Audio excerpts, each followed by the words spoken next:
farmacéutico es uno de los lobbies más influyentes del mundo. 应对挑战，利益行力破解。 Конечно, должны работать кооперативно, должны... Farmacéuticas tienen demasiado poder. Avecina una gran guerra entre la realidad virtual y la realidad aumentada.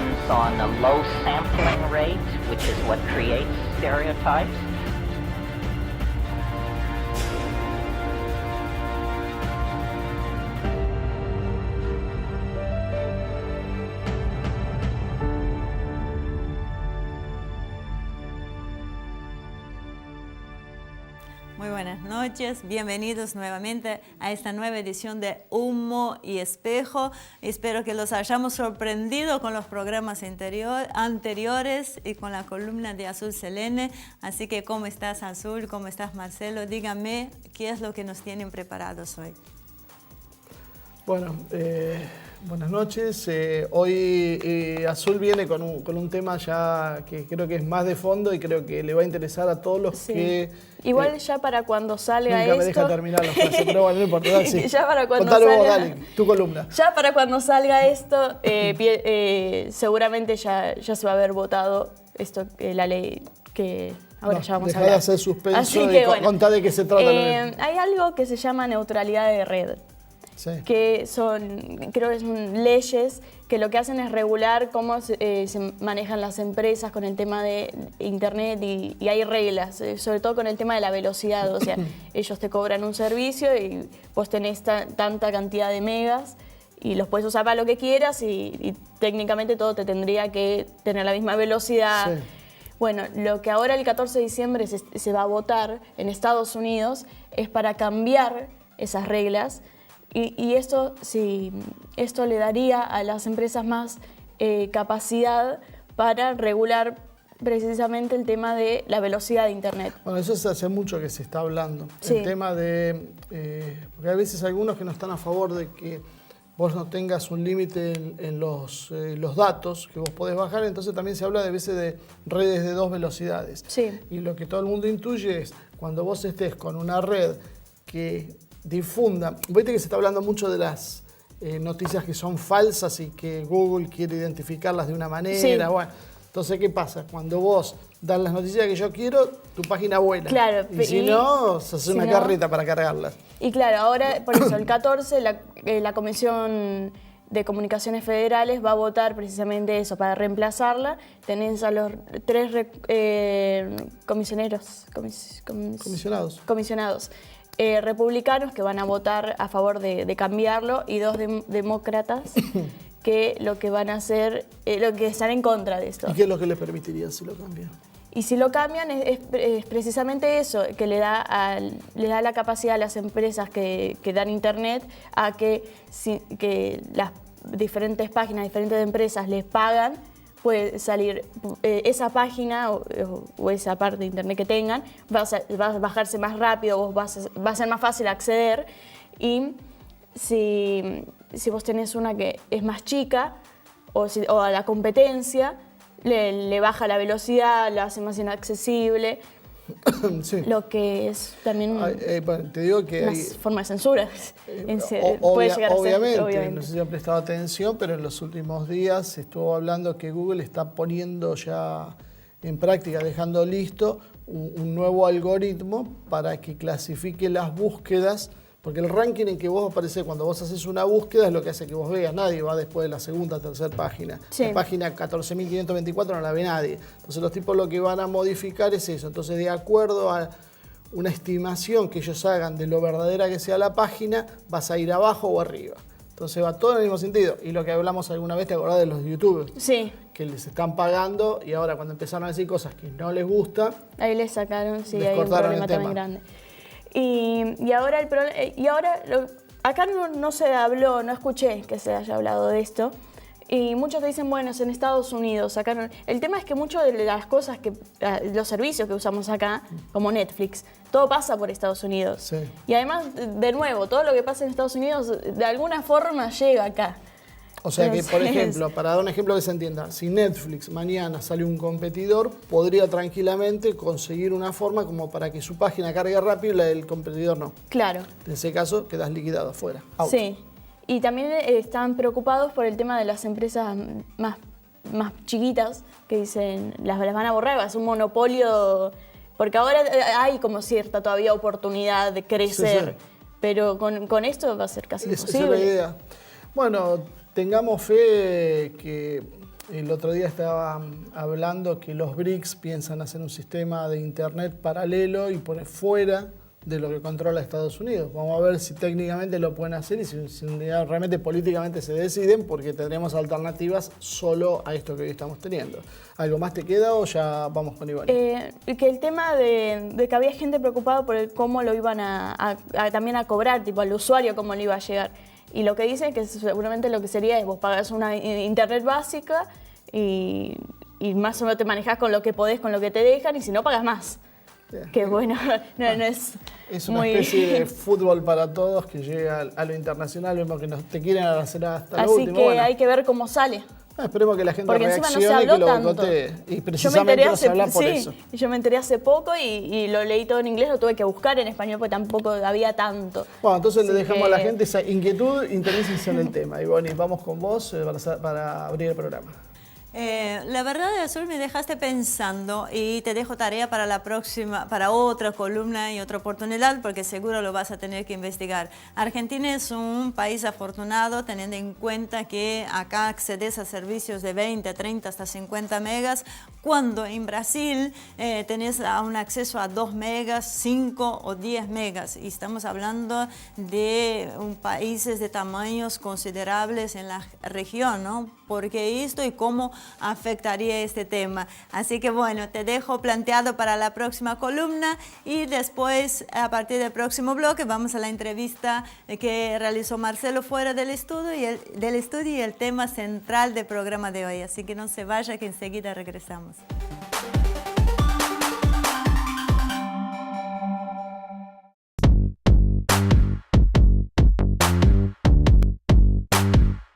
Bueno, hoy estamos con el doctor Lavaquí, con quien ya alguna vez tuvimos el gusto de tener alguna entrevista, y vamos a tocar algunos de los temas que nos está empezando a preocupar y que creo que, si bien por desgracia, pero también por suerte, está empezando a tomar conciencia la sociedad o parte de la sociedad argentina de que hay un problema realmente importante, que es en lo que está sucediendo en el sur argentino. Así que, doctor Lavaquí, bueno, muchas gracias por recibirnos. Sabemos que, bueno, estamos en pleno enero en Buenos Aires y no es fácil dedicarle tiempo a una entrevista. Bueno, a veces es más fácil dedicarle tiempo en enero, ¿no?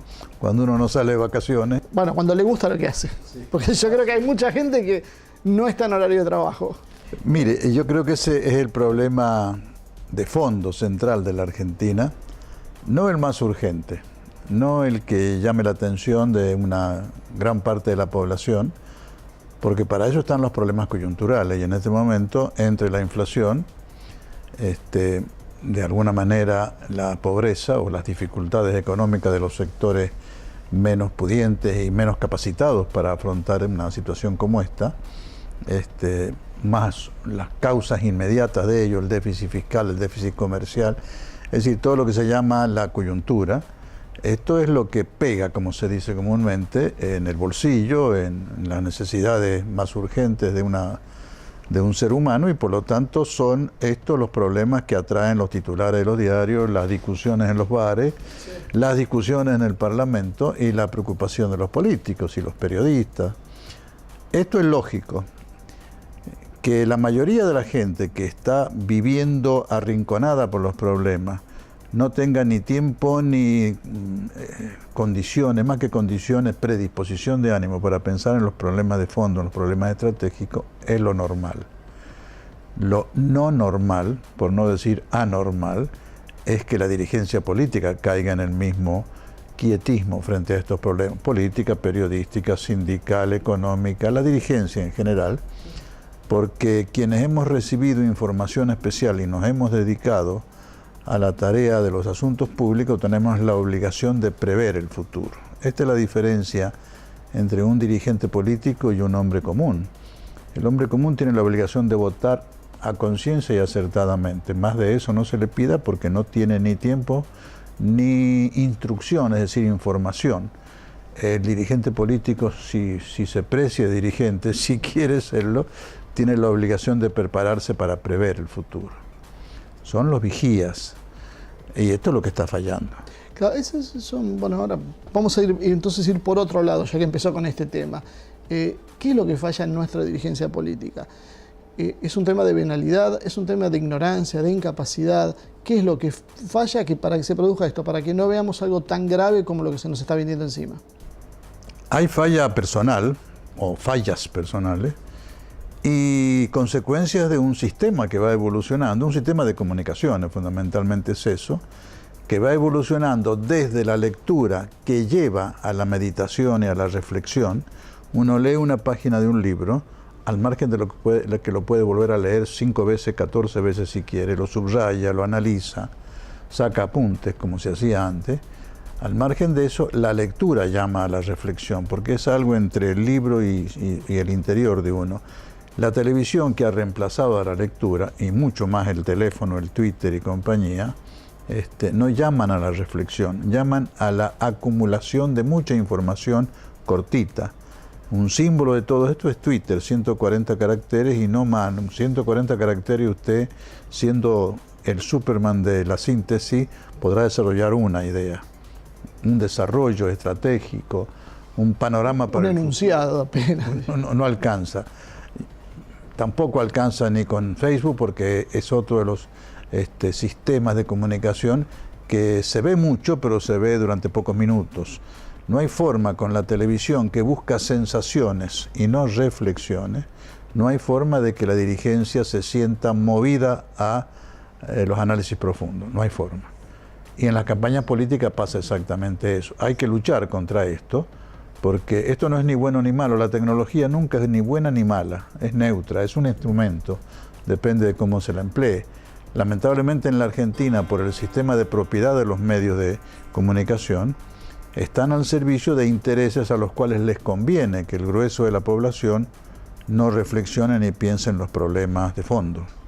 Esto es evidente, porque de esa manera tienen las manos libres para hacer lo que están haciendo en la Argentina, en donde se está preparando una gran torta y mucha gente ni se entera todavía que ya está amasándose la torta, ¿no? Parte de esta campaña psicológica también, entonces, por esto yo lo he leído por algún lado, que cuando se trabaja sobre una población, una de las técnicas es saturarla con problemas precisamente para que no tengan capacidad de reflexión, como usted decía. Sí, el elefante en el living le llaman, ¿no? O sea, usted puede esconder el elefante de dos maneras. O lo mete en el living de modo tal que le ocupe mucho espacio y usted lo tiene ahí y no se da cuenta, o lo mete entre muchos elefantes, ¿no? Con la información se hacen las dos cosas a la vez, pero fundamentalmente lo segundo. Se esconde el elefante en una manada de elefantes, entonces no hay tiempo ni siquiera a registrar bien una información cuando ya tiene la siguiente. Y esto lo produce naturalmente el sistema de comunicaciones moderno, naturalmente. En la televisión, en el Twitter, en donde usted busque, es una información tras otra, un acontecimiento tras otro.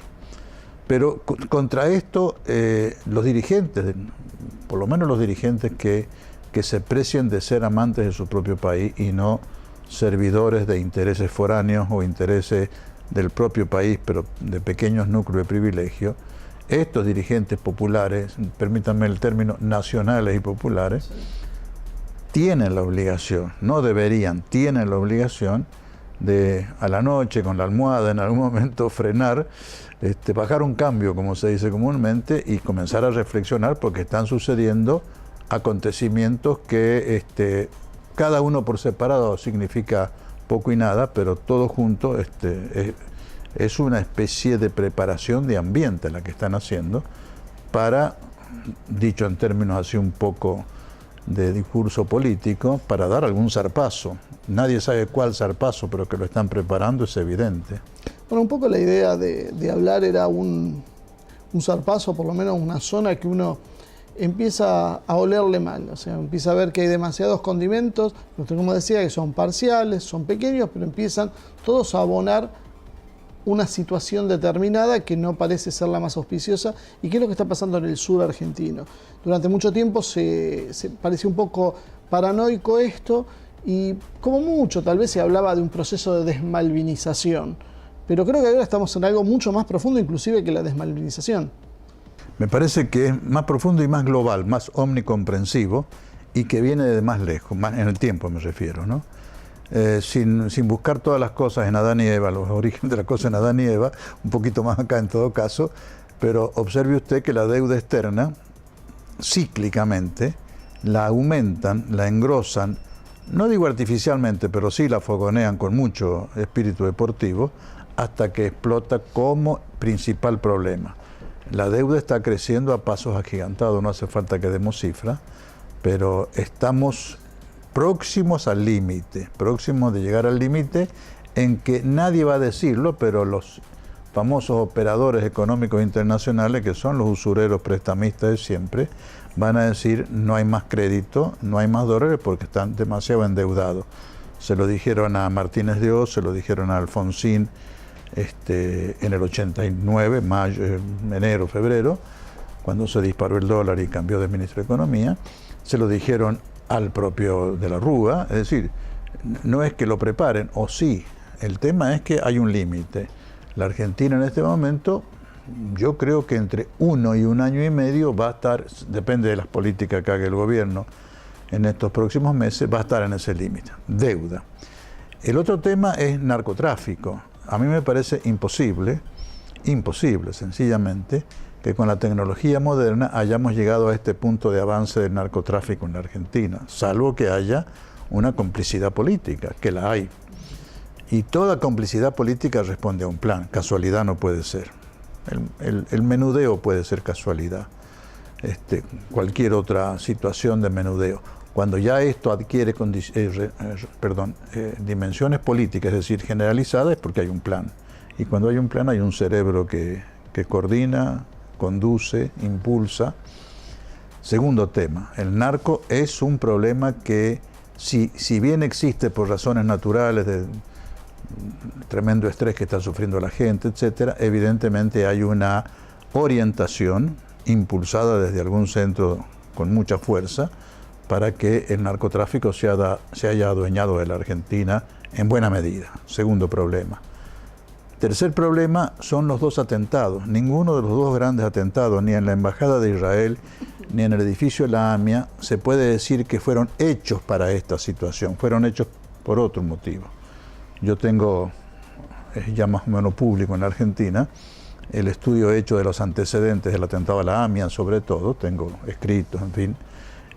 Sin duda los 2 atentados, fue hecho en una secuencia de acontecimientos que la derecha israelí, en aquel momento era Ariel Sharon y hoy es Netanyahu, le producían al laborismo israelí de Shimon Peres, que acaba de morir hace poco, y su socio político laborista Yitzhak Rabin, primer ministro uno, presidente el otro.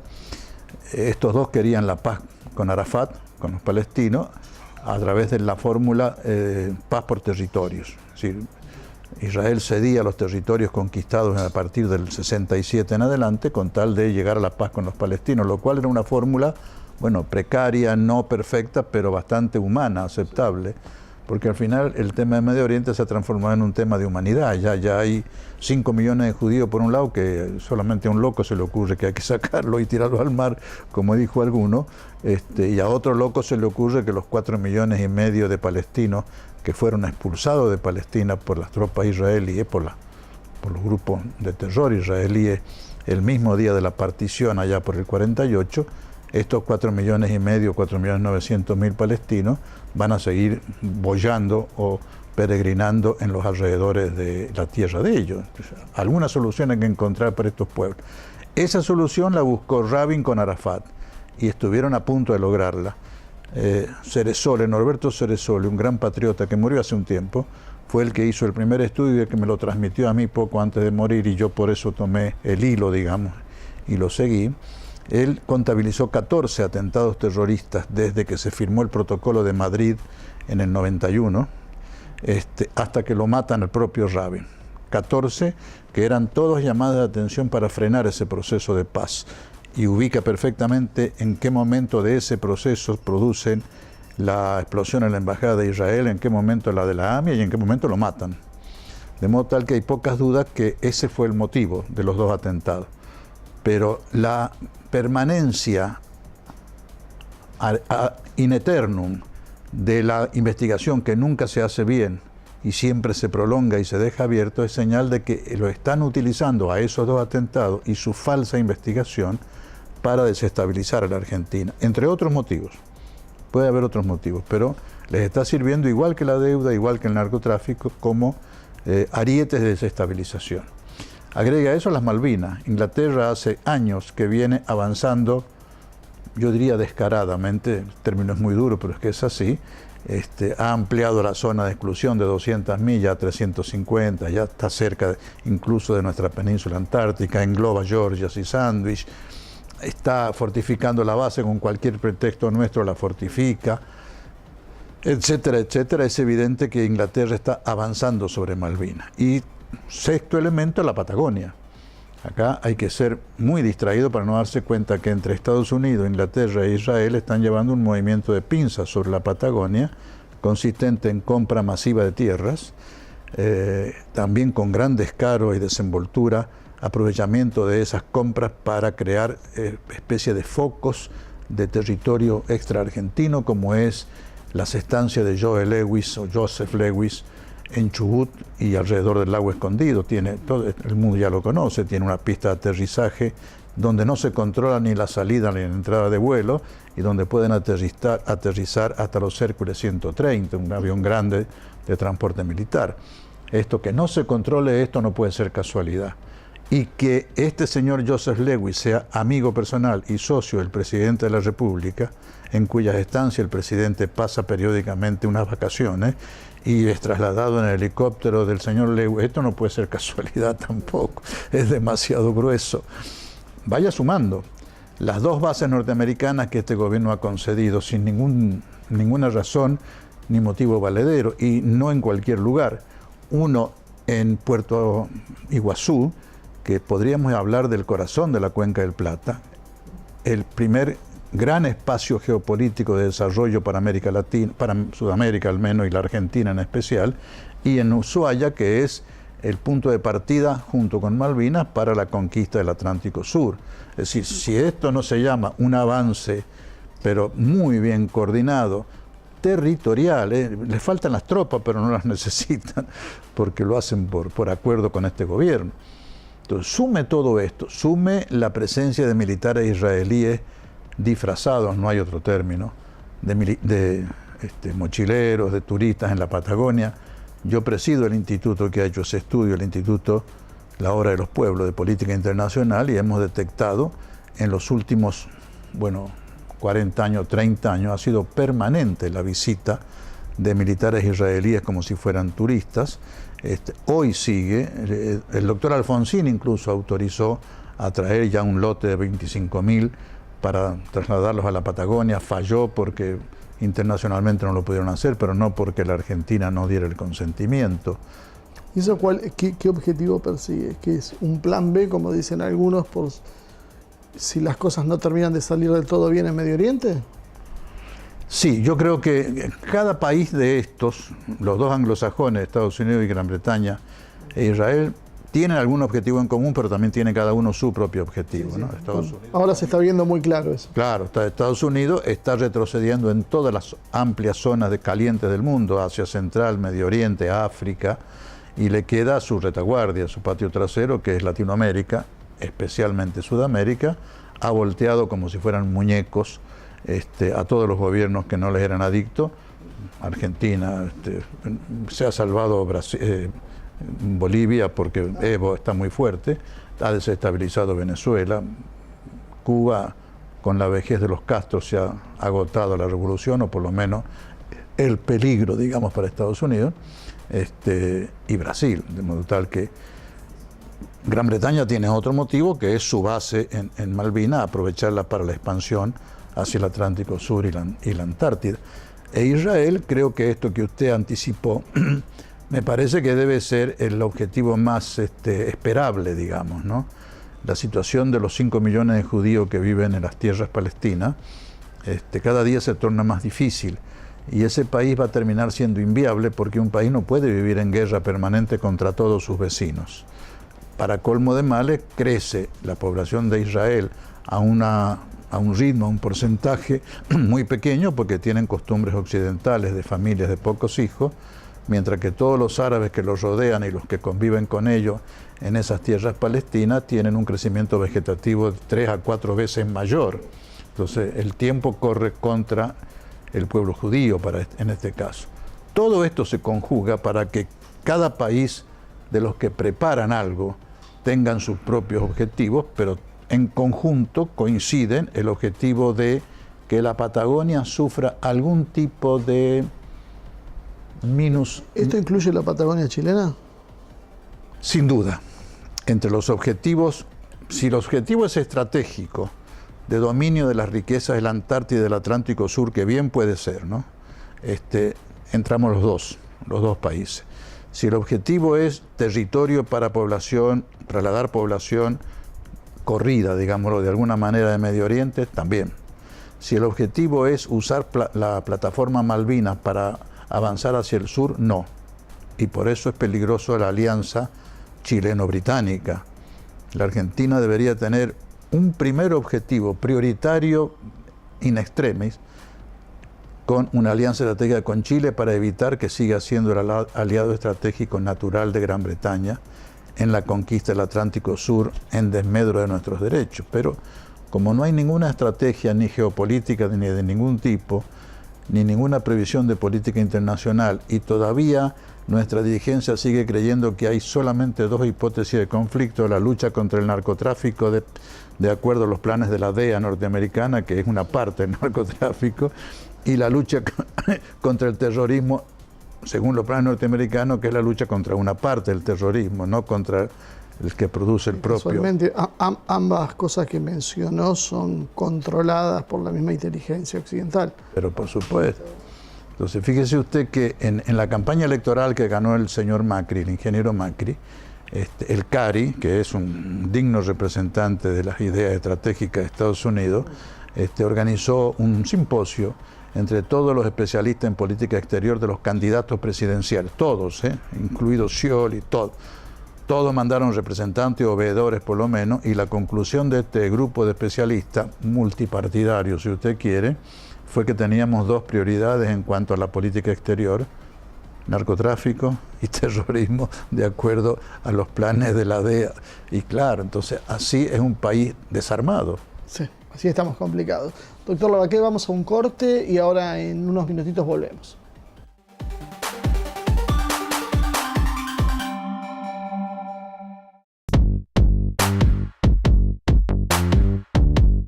Bueno, volvemos a la entrevista con el doctor Lavaqué.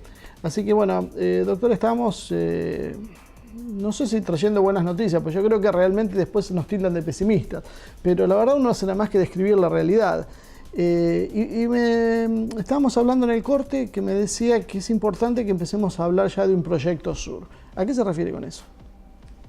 Sí, la Argentina tiene una característica no única en el mundo, no somos únicos en el mundo en nada, somos como todos los pueblos, pero hay características muy especiales que posiblemente Rusia las tenga, y es la dependencia que tiene nuestra estrategia, nuestra política respecto al territorio, es decir, la influencia que ejerce el territorio sobre la política necesaria para ese país. Esta es la base de la geopolítica. Antiguamente, en el siglo XIX, se pensó que era más importante mucho mar, después mucha tierra. Esto me parece que son tecnicismos. De Mackinder y eso.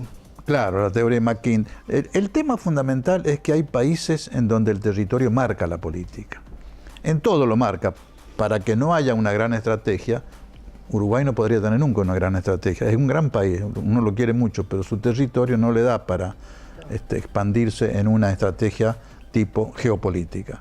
Rusia, porque tiene el país más grande del mundo y tiene la suerte de estar con un brazo en Europa y otro brazo en Asia, y la Argentina. Habrá otros, pero estos son los 2 ejemplos típicos. Posiblemente Brasil también, porque tiene el Amazonas, que le da una expansión territorial inmensa. Pero Argentina es evidente que tiene si usted quiere, una vocación geopolítica hacia el sur, natural. Nadie lo ha inventado, nadie lo ha exigido, es la naturaleza del territorio lo que lo da. Y si esto ya era cierto hasta hace unos años, después de 2016, en que la CONVEMAR, la Convención de Naciones Unidas para los Asuntos del Mar, nos ha reconocido los nuevos límites de plataforma continental y mar adyacente, se hace mucho más realidad y mucho más cierto. Yo tengo un pequeño trabajo que he titulado Proyecto Sur, justamente, haciendo ver de que entre la importancia que está adquiriendo la Patagonia como tal, lo que está adquiriendo la Antártida por la riqueza que tiene, el Atlántico Sur por el krill, el petróleo y compañía, si se le suma los reconocimientos de soberanía y de territorio de explotación, territorio marítimo, de explotación exclusiva que nos ha dado CONVEMAR, nosotros pasamos de 2.700.000 kilómetros cuadrados que tenemos ahora a virtualmente 9 millones de kilómetros. Y se le agregan 6.500.000 kilómetros más. 2.700.000, perdón, poquito más de 2.700.000, 2.800.000 casi de plataforma continental, porque se amplía el concepto de plataforma de 200 millas a 200 metros de profundidad, y nuestra plataforma es extensísima. Y esto significa que ahí nos dan derecho de soberanía. Esto es una cosa poco conocida. Es decir, nosotros tenemos 2.700.000 kilómetros de tierra con soberanía y 1 millón, yo creo que dije 2.700.000, recién me equivoqué, 1.700.000 de plataforma continental, donde también la CONVEMAR y CONVEMAR es Naciones Unidas, nos ha reconocido derecho de soberanía sobre ese mar. Pero además, por los límites externos de esta gran plataforma, que llega hasta límites que uno ni siquiera lo ha pensado, nos han otorgado derecho de explotación, no de soberanía, pero sí de explotación exclusiva, que al efecto práctico es casi lo mismo, sobre 4.900.000 kilómetros más.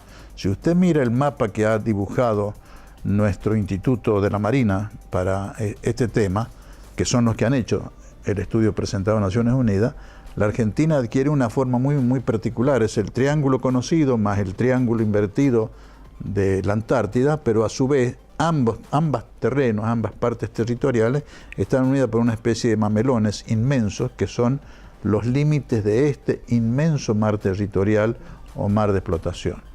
Súmelo y esto es un territorio... La mitad que Rusia, más o menos. Es más de la mitad de Rusia, porque Rusia tiene, creo... con la Unión Soviética, creo. 9 millones, claro, no, sin la Unión Soviética. Nosotros ahí, por supuesto que van a hacer falta inversiones, población, defensa. Es un nuevo país para encarar. Y yo lo comparo como para que los políticos que me escuchan por ahora tengan una idea de comparación.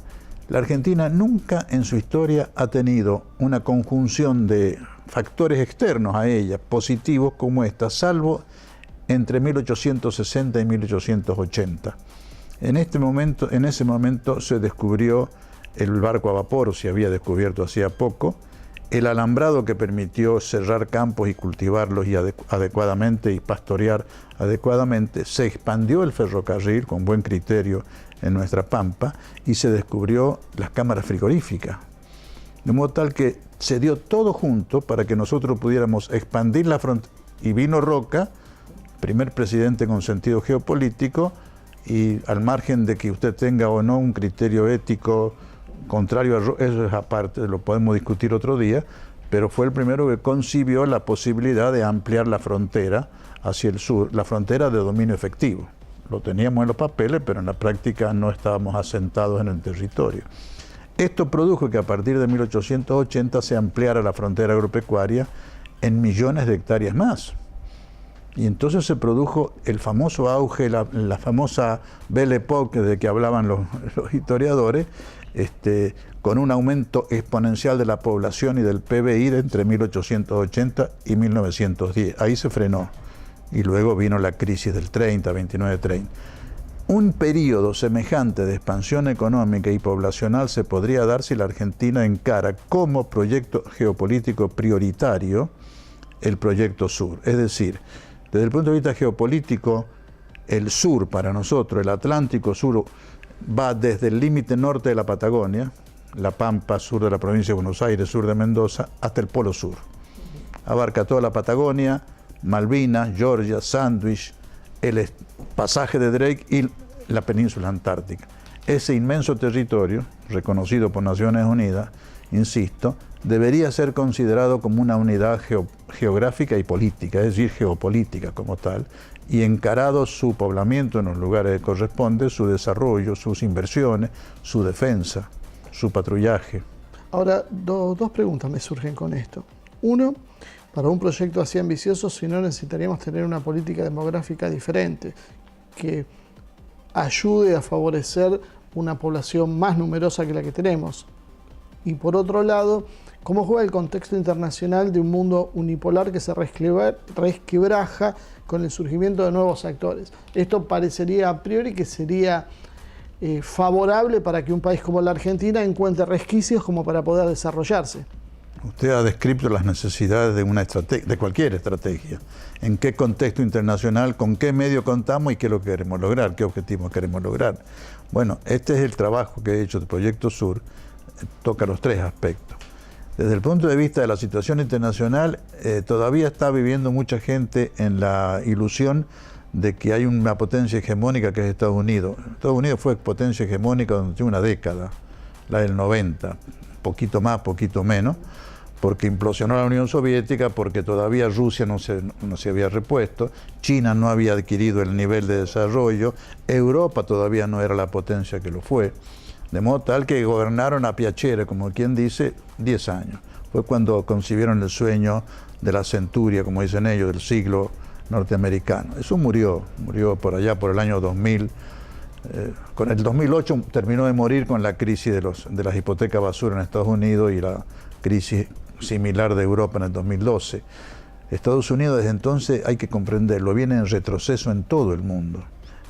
Ha perdido influencia en el Asia Central. Observe usted que de los 5 países turcomanos, esto que termina todos en Yan, Turquestán, Uzbekistán, etcétera, etcétera, o en Tan, que son altamente petroleros, se puede decir que controla el comercio del petróleo en 2 de los otros 3 está China, Rusia, Irán, a veces juntos, a veces por separado. En Medio Oriente es el caso típico del retroceso de Estados Unidos.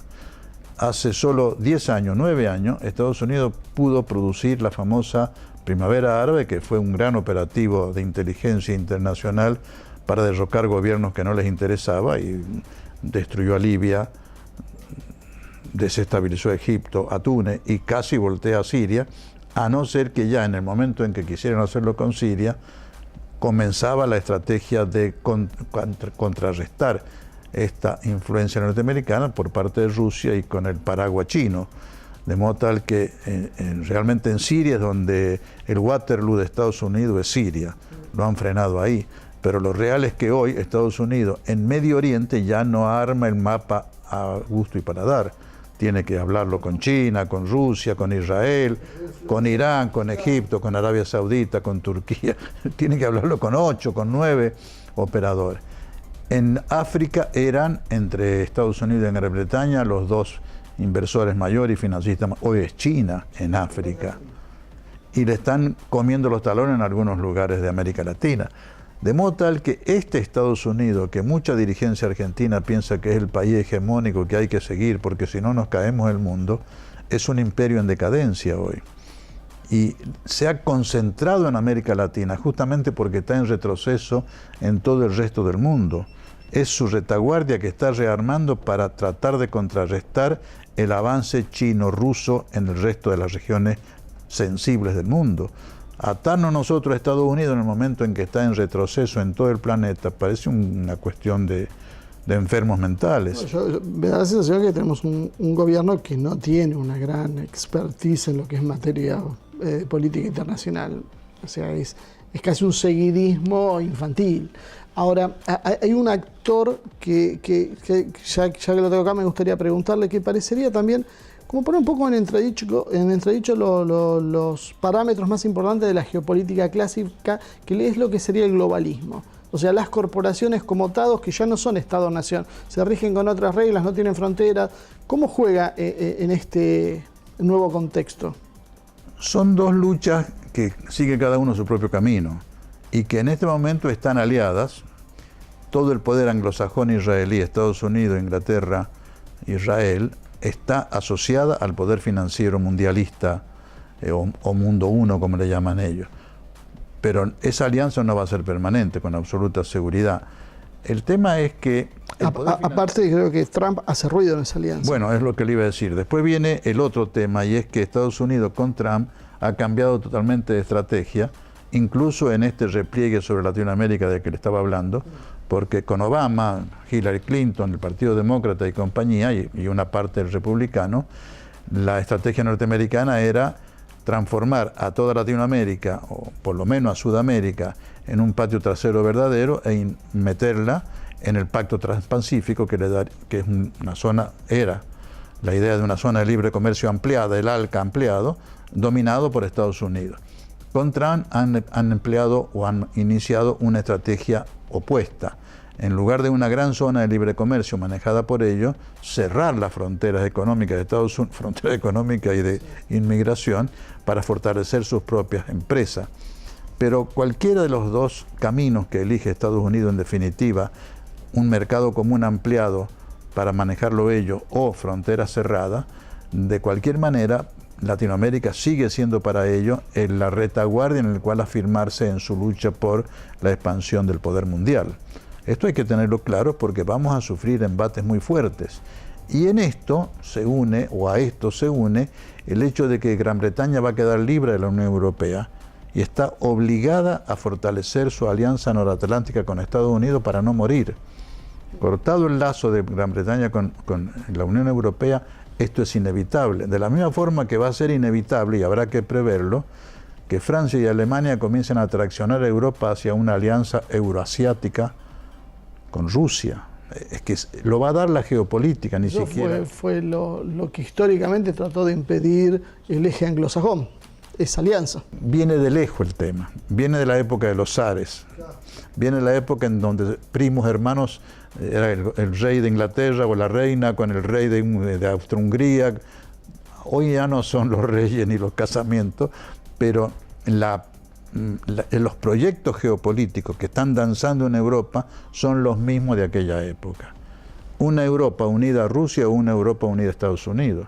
El tema es el Brexit. Lo que ha venido a cambiar el panorama bruscamente es la salida de Gran Bretaña, que es la aliada tradicional, estratégica tradicional de Estados Unidos, sino el cerebro de Estados Unidos. Por lo tanto, esto va a crear cambios profundos, en donde, si usted se pone a pensar, hoy hay mucha gente que no lo ve, ya lo van a empezar a ver. El punto estratégico de toda alianza internacional de la Argentina va a ser Rusia.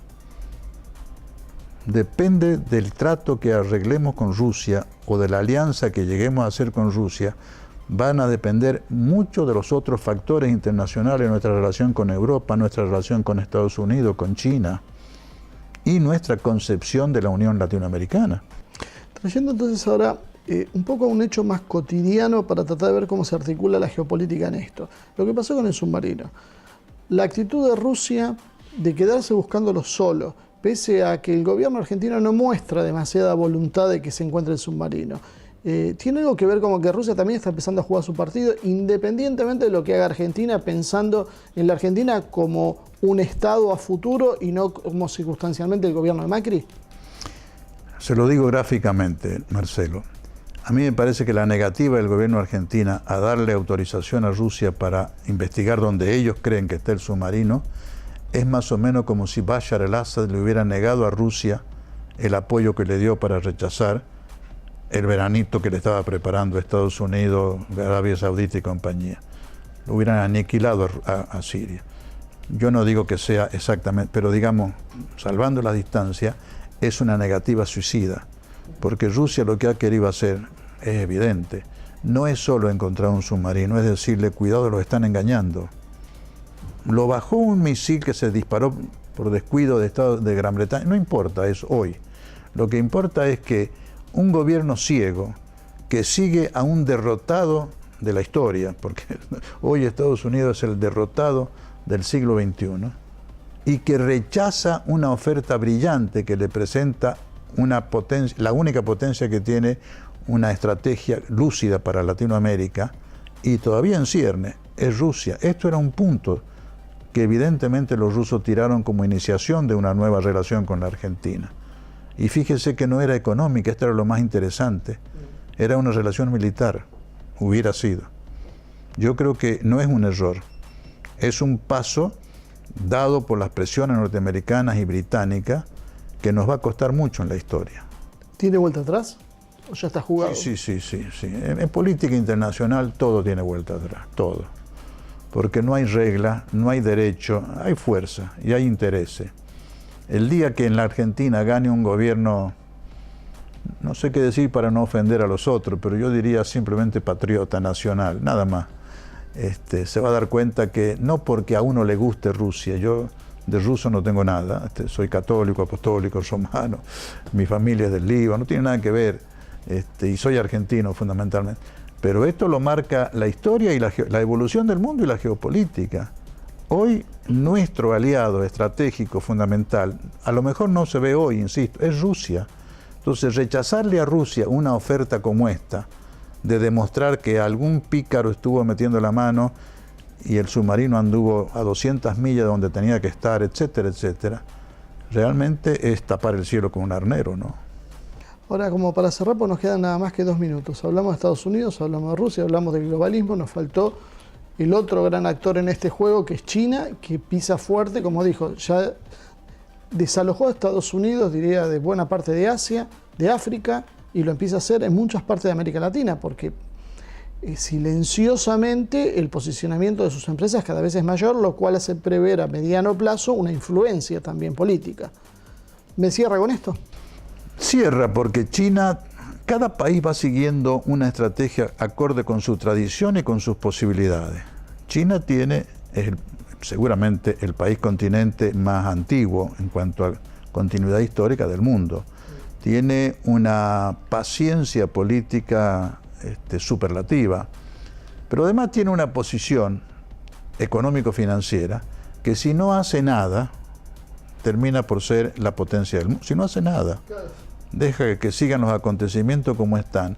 China, lo dije recién, es el principal inversor en África. Pronto lo va a hacer en Sudamérica, porque está invirtiendo hasta en la Argentina. China yo creo que deja hacer a Rusia, salvo en un punto en donde ha tomado la iniciativa, y no es casualidad, en la ruta de la seda. Es un viejo tema de los chinos, que lo ha puesto en práctica este gobierno, de revivir, cambiada un poco de itinerario, una ruta que van a financiar ellos, pero que va a solventar y aprovechar todos los países que la atraviesan, que va a unir, y esto es lo importante, China con el límite oriental de Europa. Es decir, ¿qué es lo que va a hacer China con esto? Va a unir Europa definitivamente a Asia, económicamente. Es un proyecto de centenares de miles de millones de dólares que va a financiar China, pero que va a permitir que la economía china pase a ser vecina directamente de la economía europea.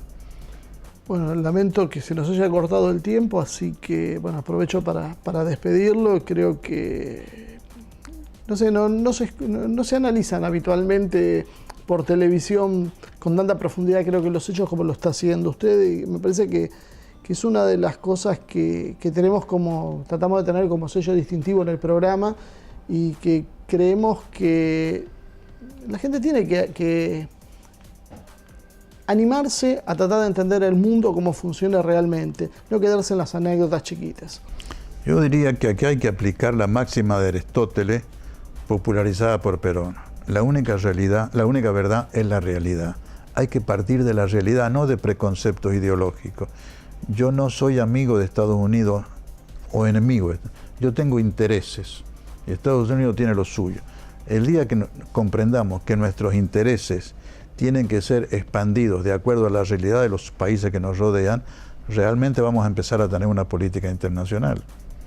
Bueno, entonces ahora ya con este pensamiento rescatado de las profundidades de la antigua Grecia, volvemos al piso para que Ivonne cierre el programa.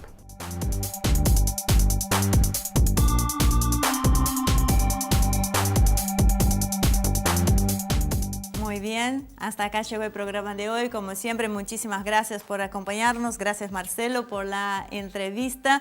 Como siempre, los invitamos a inscribirse en nuestro canal de YouTube, Asia TV Producción, y acompañarnos todas las semanas aquí en Humo y Espejos.